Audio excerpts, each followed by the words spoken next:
2024 లేదా 25లో డిగ్రీ లేదా బీటెక్ చదివారా? సాఫ్ట్‌వేర్ జాబ్ కోసం ఎదురు చూస్తున్నారా? అయితే కోడ్ జ్ఞాన్ 100 డేస్ కోర్సులో చేరండి. జాబ్ సాధించండి.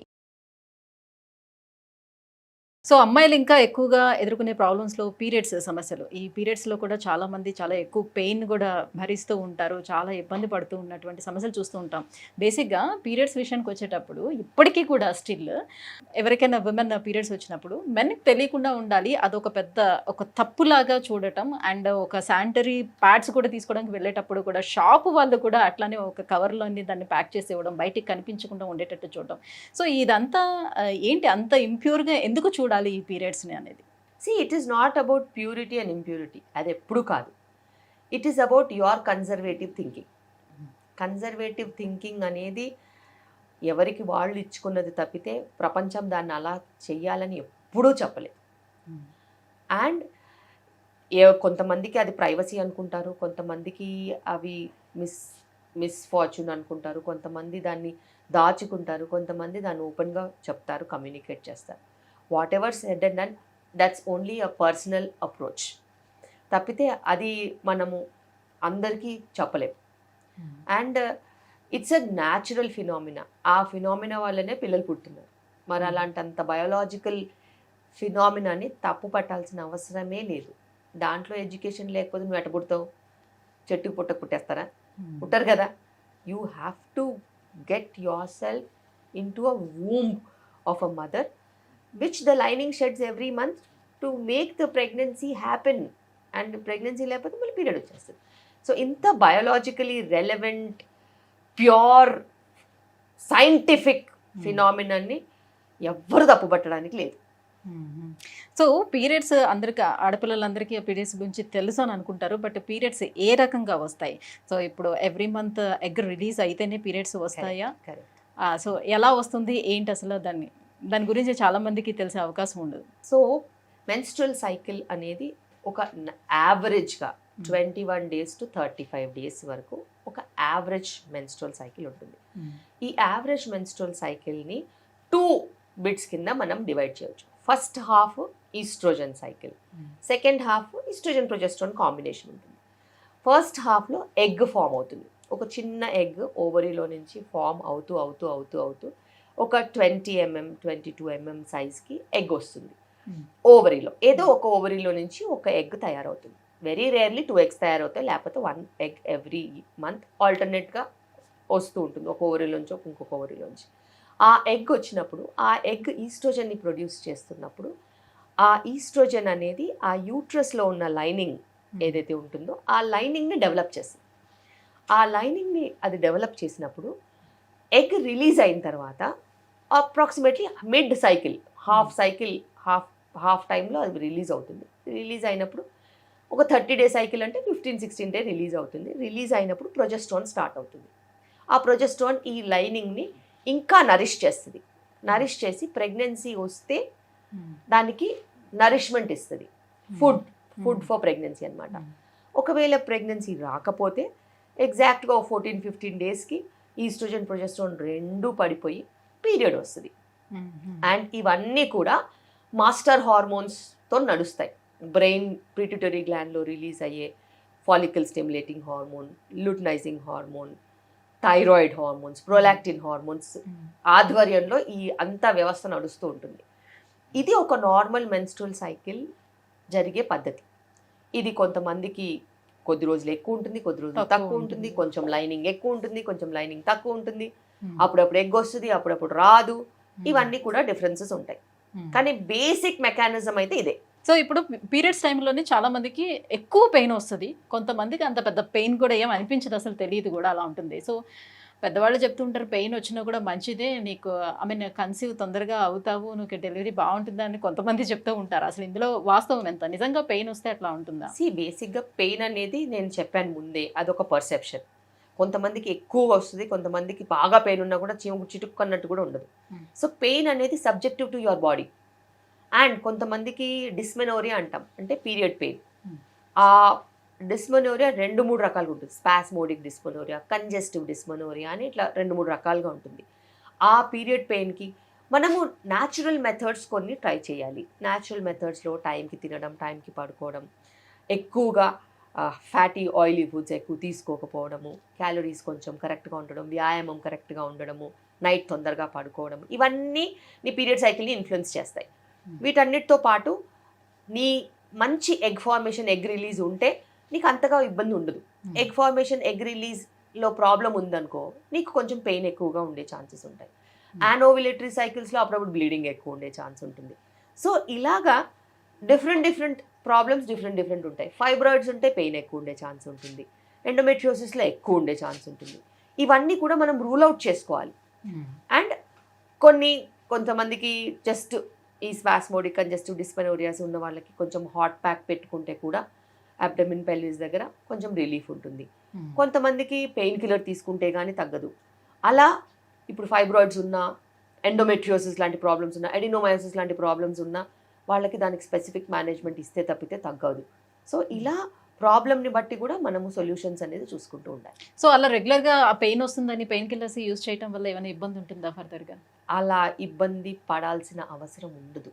ఎందుకంటే pain killer acts only at that day, ఆ టైంలో. మళ్ళీ నెక్స్ట్ పీరియడ్కి మళ్ళీ వాడుకోవచ్చు. బట్ ఎందుకు వస్తుంది పెయిన్, దాన్ని ట్రీట్మెంట్ చేసుకుంటే ఎప్పుడైనా బెటర్గా ఉంటుంది.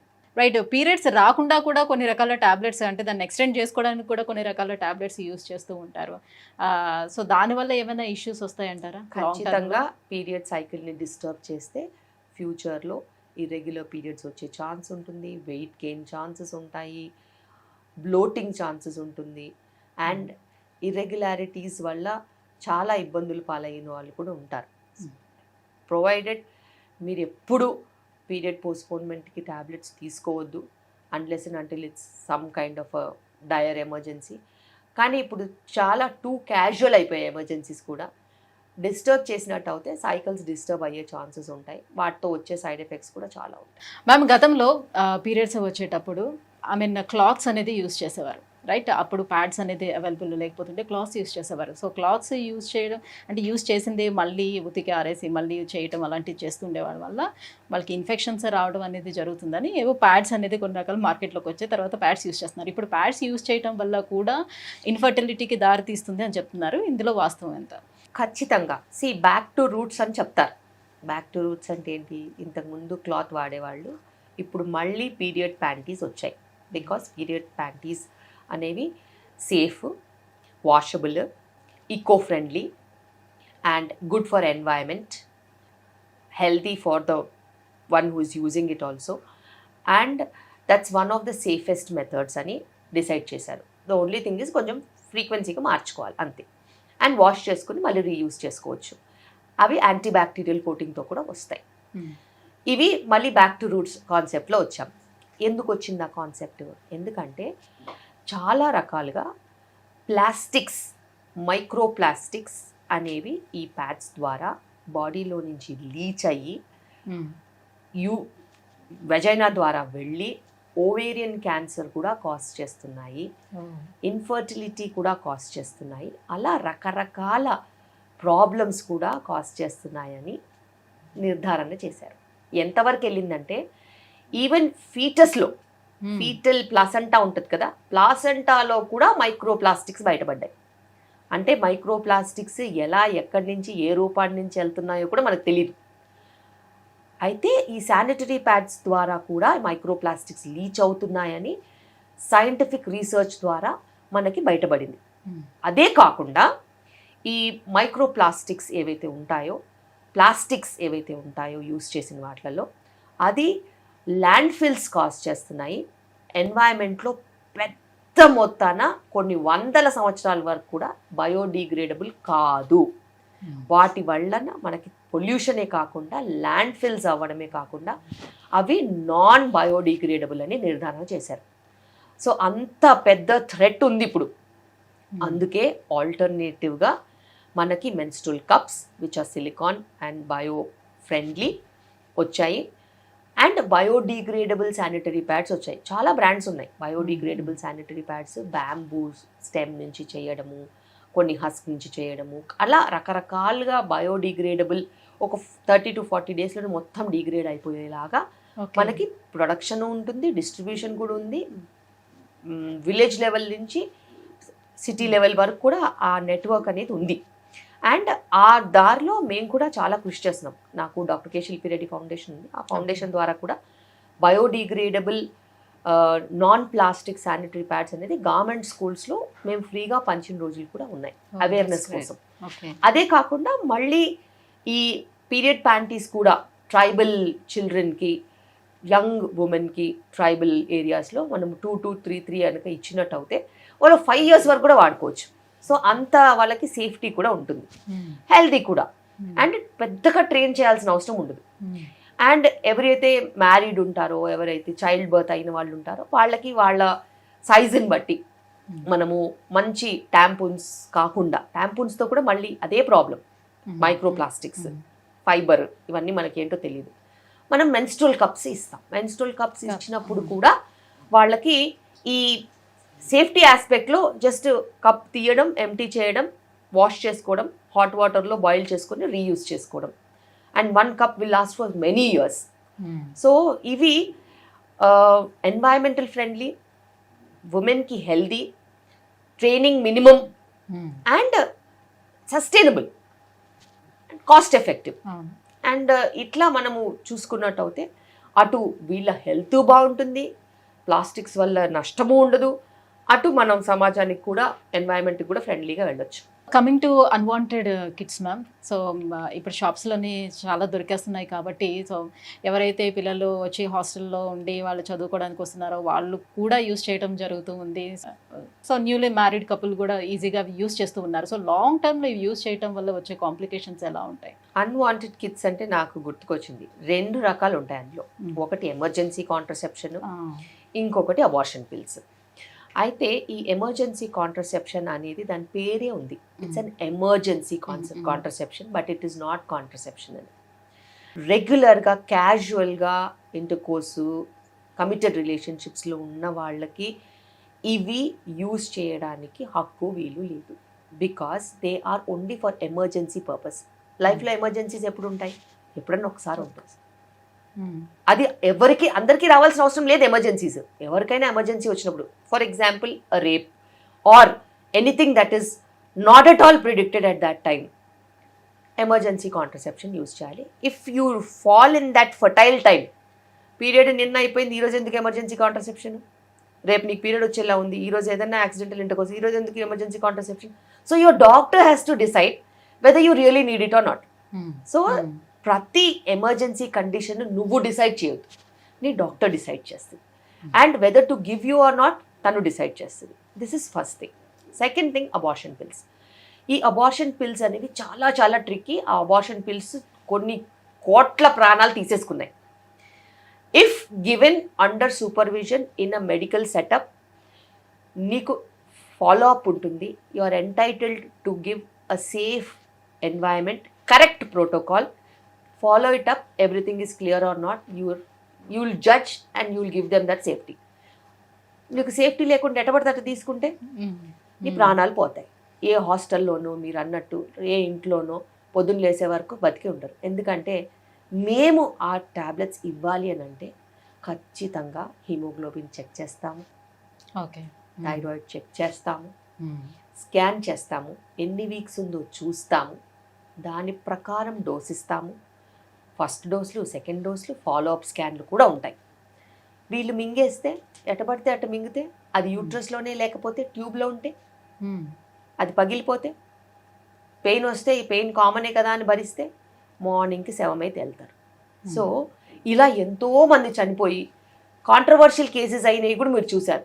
అంటే ఫామ్ అయిన ఎంబ్రియో ట్యూబ్స్లో ఉండిపోతాయి అంతే, వాళ్ళకి తెలియదు కదా. సి భయానికి మింగేసే వాళ్ళు ప్రెగ్నెన్సీ టెస్ట్ పాజిటివ్ రాగానే మింగుతారు, కానీ నేను స్కాన్కి వెళ్ళాలా? స్కాన్ డాక్టర్ రాస్తే కానీ చేయదుగా. మరి నువ్వు డాక్టర్ దగ్గరికి వెళ్తే డాక్టర్ నీకు కరెక్ట్గా చూసుకుంటుంది. డాక్టర్ దగ్గరికి వెళ్ళని వాళ్ళ గురించి చెప్తున్నాను నేను. ప్రెగ్నెన్సీ పాజిటివ్ వచ్చింది కదా అని టాబ్లెట్స్ మింగేసి ఓవర్ బ్లీడింగ్ అయ్యి కొలాప్స్ అయిపోయి చావు బతుకుల్లో 5 grams 4 grams హీమోగ్లోబిన్తో మా దగ్గరికి వస్తారు. వచ్చినప్పుడు మేము చేసే కష్టము ఎవరు రికగ్నైజ్ చేయరు. ప్రాణం పోతే డాక్టర్ వల్ల ప్రాణం పోయింది అంటారు తప్పితే ఇలా మింగొచ్చింది అందుకే పోయిందని ఎవ్వరు చెప్పరు. అది వాళ్ళు మాకు కూడా చెప్పరు. She was very healthy yesterday, they went in to the hospital and she died అంటే ఆలోచించండి ఎంత భయంకరంగా ఉంటుందో. ఎంతమంది డాక్టర్స్ దాన్ని అట్లా బ్లేమ్ తీసుకుని మనకి కష్టాలు పాలయ్యారో. So Every woman is very healthy one day before she takes a nonsense tablet, and if it is an ectopic, if it ruptures, or if it is ఒక 12 వీక్స్కి 6 వీక్స్ది మెడిసిన్ మింగిందనుకో, అది అటు ఇటు కాకుండా మధ్యలో ఇరుక్కుపోతే బ్లీడింగ్ అయితానే ఉంటుంది, clots clots clots clots bleeding అవుతుంటుంది placenta ఉన్నంత వరకు. వాళ్ళు కొన్ని లీటర్స్ ఆఫ్ బ్లడ్ లాస్ అవుతుంది. సో ఇదంతా కూడా జనాలకి అవేర్నెస్ లేక కాదు, ఓవర్ స్మార్ట్ బిహేవియర్. మాకే తెలుసు, మాకు అన్నీ తెలుసు, మా పక్కింటి వాళ్ళు యూజ్ చేస్తారు, మా ఫ్రెండ్ యూజ్ చేసింది, she had never a problem. Every situation is different. ఒక మనిషికి ఇంకో మనిషికి పోలికే లేదు. నీ హిమోగ్లోబిన్ వేరు, నీ యూట్రస్ వేరు, నీ ట్యూబ్స్ వేరు, నీ సైజ్ ఆఫ్ ప్రెగ్నెన్సీ వేరు, నువ్వు కనుక్కున్నది వేరే టైంలో, నీకు ప్రోటోకాల్ వేరు ఉంటుంది. దీన్నే కదా మెడిసిన్ అంటారు. అందుకే కదా 10 ఏళ్ళు 15 ఏళ్ళు చదవాలి. లేకపోతే క్రాష్ కోర్స్ లాగా 4 రోజుల్లో కంప్లీట్ చేసేయచ్చుగా. దీనికి ఈ మెడికేషన్, దానికి ఆ మెడికేషన్, దీనికి ఈ మెడికేషన్, డెలివరీ ఇట్లా ఉంటుంది, సెక్షన్ ఇట్లా ఉంటుంది అని అయిపోద్ది. అలా ఉంటుందా చెప్పండి? అలా ఉండదు కదా. సో సిచ్యువేషన్స్ బట్టి మనకి మేనేజ్మెంట్స్ అనేవి నేర్చుకోవడానికి కొన్ని ఒక డికేడ్ పడుతుంది. అదంత క్యాజువల్గా అబార్షన్కి మెడికేషన్స్ ఇళ్లల్లో కూర్చుని మింగేస్తే ఎంత అనర్థం. It's purely non sense, and అది అసలు ఎవరికి ఎంకరేజ్ చేయొద్దు, and it is very very very dangerous. Right. Thank you ma'am, thank you so much. So చాలా టైం మాకు స్పెండ్ చేసి సో మచ్ గుడ్ ఇన్ఫర్మేషన్ కూడా వ్యూవర్స్ అందరికీ కూడా పాస్ చేశారు. Thank you so much. Thank you.